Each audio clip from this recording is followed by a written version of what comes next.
అలా మార్నింగ్ ఒక long route, మధ్యాహ్నం ఒక లోకల్ రూటు ఇచ్చేటోడు అనమాట.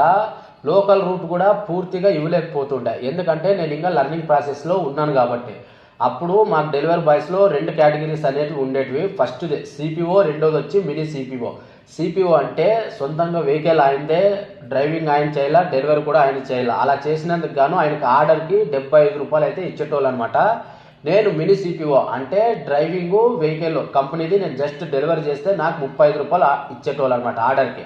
ఓకేనా. ఇప్పుడు ఆ సిపిఓకి అసైన్ చేసిన రూట్లో అవుట్ ఆఫ్ బౌండరీ అంటే దూరం ఏవైతే పోయి ఉంటాయో ఆర్డర్స్, ఆ ఆర్డర్స్ అన్ని నేను డెలివరీ చేస్తే ఎన్ని ఆర్డర్లు అయితే డెలివరీ చేసినానో అన్ని ఆర్డర్కి డబ్బులు సిపిఓ అనేది నాకు మాన్యువల్గా ఇచ్చేటోడు అనమాట. ఓకేనా.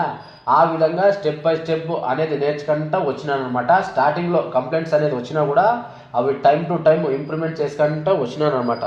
దాని తర్వాత ఆ సార్ నాకు 2 షిఫ్ట్లు డ్యూటీ వేయడం మొదలుపెట్టినాడు.